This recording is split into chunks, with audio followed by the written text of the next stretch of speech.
What's going on out there, folks? Welcome on in another edition of Over and Back. You astute weekly listeners will tell, not in the home studio. No, actually on the road for me, doing a little vacationing, but that doesn't mean betting on the PLL stops. As a matter of fact, if you've never sat on a beach and used your ESPN Plus app to watch lacrosse while hanging out on a beach, you're really doing it wrong. Just like disinstall the app because you're wasting it without doing that. So we're going to get right into it. Another great guest coming up here on Over and Back. If it's your first time joining us, we run down the entire slate with a little actionable info sprinkled along the way. I'm always joined by a terrific guest, and this week is no different. Want to welcome in a writer for PLL and Lacrosse Flash and the co-host, the other half of what makes the Saturdays and Seltzers podcast so fun to listen to. We have Sarah Griffin joining the show. You can follow her on Twitter at SKG_18. Sarah, it's good to see you. Thanks for coming on with us. Thanks for having me on. Pumped to be here. Absolutely. And I know we have to address it right at the top. You yourself are not a weekly bettor on the PLL, correct? But you do appreciate us, I'll put in air quotes, degenerates that, are going in every single week on this. So I appreciate you carving out some time to hop on with this, because I know it's not really your first love, but I think by the end of this episode, we'll win you over. So we'll see how that works out. Yeah, we'll see if I get converted. Yeah, we will see. That's our job here. And if it's your first time joining us again, we go through all four games. We start off with our quick stick segment, just some quick takeaways on two matchups that maybe don't have as much to dive in, maybe some injury concerns, and then we get into our total talk segment, and we end it with what could be and could set up to be the game of the week, and we break down our angle of the week. We're also going to get into futures because I know the MVP odds are heating up, and I know Sarah has some hot takes on that MVP race that we'll be getting to here at the end. So, Sarah, let's get right into it. Start with our quick stick segment here. Friday, 7 o'clock Eastern, we got the Archers taking on Redwoods. Archers are favorites in this one, probably not to the surprise of many. 1.5 point favorites. The total in this one, 24.5. I just want to start by asking you, like, this Redwoods team, it seemed like, oh my God, the Woods are back. You know, they had that offensive explosion, and then they run into the buzzsaw that is the Whip Snakes. Like, it's week 5. Like, there's no such thing as a must win in week 5, or is there? I do think this is kind of a must win for the Redwoods.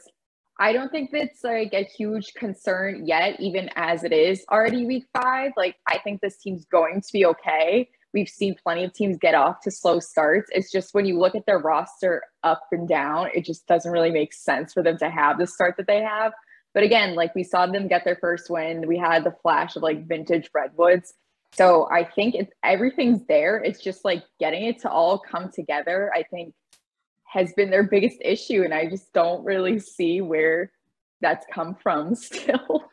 Well, and the thing is, too, is when you're trying to figure it out as a team, probably you don't want to be going up against the Archers. Like, has what the Archers have been able to do this year with even the absence of Grant Ament, like, has that surprised you at all? Or, with the firepower that they have, it's just kind of like, yeah, what's the surprise there? Yeah, I don't think it's so surprising. I do think this is almost worse for the Redwoods going up against the Archers this week than it was last week when they're up against the Whip Snakes. And obviously that's like their number one rival, like the storied rivalry between the two of them. But I just feel like right now, this is probably the worst opponent the Redwoods could be running into at this very moment. Yeah, and the thing is, too, is everybody talks about, the Redwoods defense. The Redwoods defense, I don't want to bury Timmy Troutner or anything like that, but really what used to be the anchor of that team, that defense, has left a little bit to be desired this season. And now you're going up against an offense that has a Will Manny, that has a Tom Schreiber. Like, how concerned should Redwoods fans be heading into this week? And do you think there's a chance for them maybe to pull the upset, or are you thinking the Archers probably roll in this one? Honestly, I think the Redwoods have a chance. I would take the Redwoods here. Oh. I feel like they're a team that plays with a lot of emotion, and they just seem so frustrated, especially now that they had that win. They know that they're capable of it. And then you go up against the Whip Snakes, and you have this disappointing game. And it was like a heartbreaker. I feel like they're just a very emotional team, and they kind of run on that momentum. And I also, like you mentioned, like Timmy Troutner, I think definitely hasn't had the start he was looking for. Yeah. So maybe this is the weekend it turns around. You know, all that frustration just kind of comes to fruition. We will see. And I told Sarah before we recorded, hot takes encouraged. I love you going Redwoods outright upset right out of the gate. Love to hear it. For what it's worth, too, kind of backing up how Sarah's talking there before we get into this Chaos and Cannons games. Redwoods 3-0 against the spread as 1.5-point dogs until this season. They lost the one time they were dogs this year, 3-1, but you know, the Archers kind of see this spread often. 1.5-point favorites, typically the ceremonial, what the Archers get in games, but it's a coin toss. They're 4-4 against the spread as 1.5-point favorites. So I'm saying there's a chance, and it sounds like Sarah's saying the same exact thing. Let's get into the game at 7 o'clock on Saturday. Figures to be another good one because some desperate teams with Chaos coming in 0-4 as they take on the Cannons. Total in this one, 23.5. But the big story is 0-4. Chaos are still favorites in this game. They're 1.5-point favorites. So any thoughts why? Is that just the Andy Towers effect? I mean, he was your guest the other week on Saturdays and Seltzers on a Tuesday edition. Love that. I was dying. So is this just Andy Towers going to have the boys buzzing, or like, why is this team favored, Sarah? I feel like in combination, because last week that loss to the Water Dogs is just brutal. And I feel like because of that, we're going to see a big bounce back game from Blaze, and like a bounce back game from him just is like a different level. Like no one wants to be going up against that. And then last weekend was also the first time we saw that like core offensive group all back together. Good point. Yeah, like some of them have been playing with each other elsewhere and whatnot, but at the same time, it still takes more than one game to just like all gel and click and get back together. And now they have that one game under their belt. They've had some more practices. So I feel like it's kind of just like, we talk about so much like, oh, the Chaos got to a slow start last year, like 0-3, now they're 0-4. I just don't see this team going 0-5. But the same point, the Cannons, I feel like have every making of a winning team. It's just like they're this close. They like slipped away to the Chrome, are the best team in the league right now. Like they have all the makings of it. I feel like their defense just like, if they can play a complete game, you know, Nick Morocco's been so good in that. And then like their offense, I feel like they're so strong when they're settled in. It's like in the midfield, they just need to clean it up there. But I do still think I would go with the Chaos here. Yeah, and that's the thing is both of these teams, it's all desperation. So like trying to find who has the added motivation in this one, I think you're, going to be banging your head up against the wall trying to figure out who's more angry. You just automatically defer to Andy Towers is probably the one who's going to be more pissed off and going to have the boys buzzing for sure. Well, you kind of answered my other question in just what, if the Cannons were to pull the upset, were to get this win, how do they get it done? Because as you astutely said, they gave Chrome everything they could handle, and it still slipped away at the last of the game. So do you think that was more the Cannons losing that game, or we'll get to the Chrome here in the final segment in our angle of the week? Is that just, running into a buzzsaw that is the Chrome team? Like, how did you view that game with that comeback that they had? Is that just Chrome being Chrome, or is that the Cannons, a little reason for concern? I think with the Cannons, it was almost like they came out and like a switch flipped off at halftime because their defensive unit was just so strong in that first half. And you have Nick Morocco having a great game. He had like 10 or 12 saves already in the first half. But then I feel like that was the first time we've really seen a defense be able to shut down that Chrome offense, which is not easy to do considering all like the firepower they have.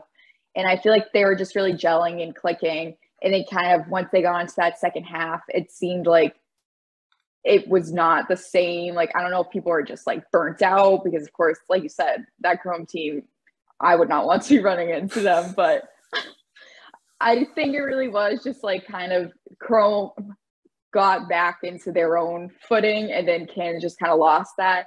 And then it just feels like with the Cannons, there's been a few times now this season where in the midfield, like out the box, I feel like they could really improve there because they definitely have it at X, and like when they're settled in, they look amazing. I mean, how can you not like Asher Olting, Lyle Thompson, Ryan Drenner, all those guys? It's just getting there and being able to settle down, I feel like, is their number one priority, and they need to be able to like pick it up in transition there. Yeah, and Sarah might not be betting these games every week, but you'll be hard pressed to find someone who knows the game the way that you do, the way that you study, the way that you dive in. I've seen you in the press box and the notes you take are meticulous. So that's definitely why, we had to run out and see if we could get Sarah on the show. Last thing I have in this game, always love throwing some stats before we get into this total talk. As far as against the spread, this is only going to be the third time that this Chaos team has been favorites over the last 2 years. Typically, they're 1.5 point dogs. Sometimes we've seen them as 2.5 point dogs, but as favorites, this is only the third time. They haven't covered as favorites yet. They're 0-2 against the spread as 1.5 point favorites. So for bettors, it may be something to be aware of as it's plus money currently. So if they do cover, it's the first time they've ever done it. On the other sideline, you have a Cannons team that almost weekly is dogs. As underdogs, they're 6-2 against the spread. So some little trends. Sometimes they don't mean anything, but when they cash, it makes you sound smart when you throw those in to the handicap there. So, Sarah, let's get into our total talk segment here. Late games. I kind of like the after hours lacrosse that we're getting this week in Minneapolis. Saturday at 9:45. Throw the coffee on the pot. We got the Whip Snakes 1.5 point favorites, and they're taking on the Water Dogs. Total in this one, 24.5. And we will get to the total and maybe how to attack betting this, but I just want to start with this Water Dogs team because, all the talk is the injuries that they've had, the struggles that they've had out of the gate. How they looked last week just with their off-ball movement, their passing ability, that offense looked like they were buzzing. Do you think that carries over this week? Because, they're going up against a pretty darn tough defense in this Whip Snake side. So do you think that they can kind of replicate some of that success, or it's going to be a little bit tougher this week against the Whips? Yeah, I definitely think that moving forward after having that game, it just seems like the Water Dogs are just going to keep getting better and better. Like that first week, it just really seemed like they were still kind of getting that on-field chemistry. And now they've gotten to this point where you can see like where there's connections on the field, like who works well with who. And now I don't think they're going to be dropping 18 on the Whip Snakes defense by any means. But I do think it's going to be, because this is their second time seeing them this season. And I think now that they've seen the Whip Snakes already this season and they are in a better place, aside from the fact they have such an injury bug still going on, I do think they have the confidence on their side now too, that going up against a team for a second time, I feel like it's just so much harder to beat a team for a second time in the season. Yeah, and especially when the first game that you faced off, wasn't like it was run away for the Whips, and that was when the Water Dogs were really having issues. I mean, it was a 12-11 overtime win back in week 2. So it sounds like, you think there is something too when you're playing a team a second time around. Like we all know the old sport adage. I mean, I know that you're a football fan, a hockey fan, especially with what you do with NHL. Like you always hear, well, it's hard to beat a team 2 times, 3 times. Like you think there is some validity to that, right? Absolutely. Yeah, so I'm also thinking too, going back to some of the guests that you guys have had on SNS, your first one ever was Matt Rambo, the King of Philadelphia, and he went off last week. He looked like the King of Philly last week, and his point total this week in our Total Talk segment is sitting at 3.5. I don't know. He's gone under that quite a few times. Last week, he flew over it. You couldn't put a number high enough. Matt Rambo would have went over whatever you wanted to post him at. Is that a trap, like that they're putting it that low? Or the Zeddy ball game being back, does that elevate Rambo's level? Like that 3.5, it seems like a bit of a trap to me, Sarah. But you think maybe he can still go over that? I don't know, because it kind of like, just thinking back to when these teams faced each other a few weeks ago, it wasn't like it was this crazy high scoring game by any means. And now I feel like this game could very much have the makings of a defensive battle where like no one's going to go very high in terms of scoring. So I don't know, even with that Rambo Zed connection, I'm not sold. Staying away. You're staying away. See, that's smart. It's a good learning point for bettors is, if you're flip-flopping on a play, if you're not sure, you don't have to have action on everything on the board. So Sarah's helping you out. She's a big Rambo guy, and she's saying, I don't know if I'm touching that 3.5, not taking the bait. Well, you kind of touched on it there, how you just kind of see this game script going. Total's 24.5. This matchup between these two teams, since we've had lines available the past 2 seasons, has never gone over this total. It got close. It went under by the hook once, but at 24.5, it sounds like you don't think this is the week that this matchup finally sees 25 or more goals, kind of sets up like more of a defensive struggle. Is that what you're seeing? Yeah, that's what I'm going with.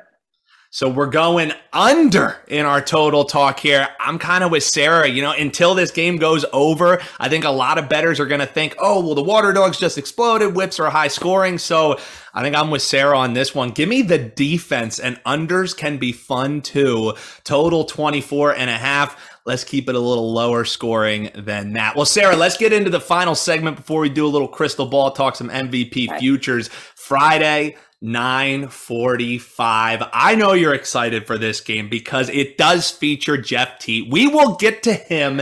It's Atlas 1.5 point favorites as they're taking on the Chrome. Total in this one for our angle of the week, 23.5. I think the interesting thing is because this was probably a tough one for the odds makers to make a line on, because you have the Chrome who are 4-0. Atlas only 1 loss on their resume. People kind of anointed Atlas as the de facto champion after the first couple weeks of the season. And now you have a tight line here. Atlas are favored. Do you think the odds makers picking that has more to do with the sign of respect for Atlas? Or are we still seeing maybe a little bit of a lack of respect, people not fully believing in on the Chrome, or is it kind of a hybrid of both of them? I do think it's a hybrid of both of them, but honestly, like when I first read that, I see more as disrespect to the Chrome. I'm with you. Like, what do they have to do? How many comebacks do they have to have? You know what I mean? Like, put them down by 7, put them down by 4, have them score 5 minutes or 5 goals in 6 minutes. Have our guy Ryan Terafenko from where I'm from have that late game heroics. Like, until people respect the Chrome, I'm going to keep riding with them. How about just from your perspective as well? Take the betting side out of it. Atlas, what we've seen thus far, I think they had higher preseason expectations than maybe the Chrome did. The future market indicated that. Just on a personal level, Sarah, who has impressed you more between this Atlas and Chrome side? Kind of putting you on the hot seat there. Oh, that's tough. I feel like just because it's the tough questions. We only ask the tough questions here on Over and Back.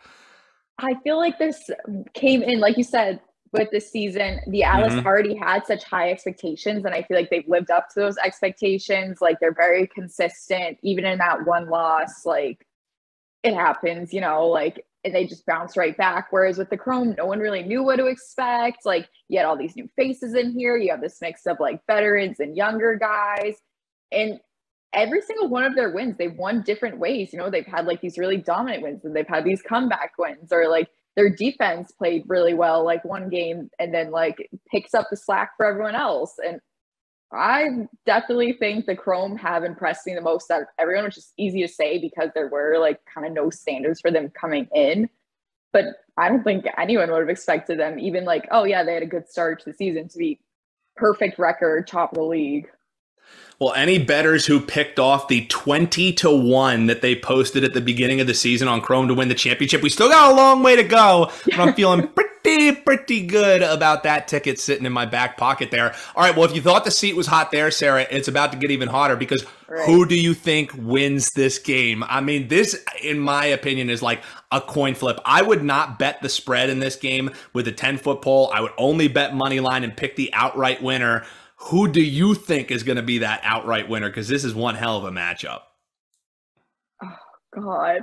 I know. You're gonna have angry people in your mentions either way, Sarah. So you might as well just bite the bullet. Oh, it really is just like a coin flip. But I'm gonna stick with Atlas, because I don't think any team is going to have a perfect record this whole season. And I think the Chrome's going to get their first loss at one point or another. This is going to be a close game, in my opinion. Like, obviously, I don't really think that's a hot take at all, looking at the talent on these teams. But I am going with Atlas here. I'm so shocked that you're going with Atlas because, of course, we saved the back end here for, I saved as many minutes as you need to talk Jeff Teat, because I'm looking at just some of these player props, and we have Nichter, we have Law, we have Wisnauskas. They're all 3.5 point totals. I think this could set up to be a high scoring game, but rarely does the games that, oh, it's the best offense versus the best offense. You know, it's hard to live up to the expectations coming in. So we'll put those other 3.5s by the wayside and go to the true entree, which is Jeff Teat. 4.5 is his point total. I mean, you're the leader of the Jeff Teat Stan Club. So I think you have to bet over on Jeff Teat points every week. Like, he goes over this number in your opinion, right? Yeah, I would say, I mean, I'm so biased. There was just no way. I was like, oh, no, I don't think he is. Yeah, one of the things that's like a betting axiom is, you know, bet with your head, not with your heart. I don't think that's probably possible for you to do in the Jeff Teat instance. Is that a fair assumption on my part? I think it would just be a betrayal. I can't. and you have to hit Sarah with a follow at SKG_18 on Twitter. Earlier today, I was dying because you posted your MVP or your All-Star Weekend ballot. And all the attackmen, Jeff Teat, all the defensemen, all the goalies, all the faceoff guys, just throw Jeff Teat out there. And, you know, the worst part is there would still, if Jeff Teat was every player on the field and it was only him, we would still see fireworks, Sarah. Like we would still see fireworks. Well, someone responded to it. They're like, Jeff Teat's never let up a goal. He's never lost a faceoff. Like, hey, if you're batting 1,000, you know what I mean? Until he lets one up, he hasn't yet. Well, last question and last thing I want to get into here for you, and I'm sure you know it'll have something to do with Jeff Teat. MVP, and the odds are all over the place. I liked Will Manny coming into the year. The injury with Grant Amon, I think, really set up for him to be a valuable ticket. He's down in the top 3. You know, Jeff Teat has been the odds-on favorite. Lyle Thompson's taken a little bit back of a seat. I'm just thinking for you in this MVP race, like, is it really Jeff Teat and then everybody else, or is the picture kind of getting a little bit more murky for you as the season goes on? I do think it's getting kind of murky. Like, obviously, Jeff Teat's the easy answer there. But yeah, like you said, Will Manny, even I was like thinking like Trevor Baptiste is making a very good case for himself as the MVP.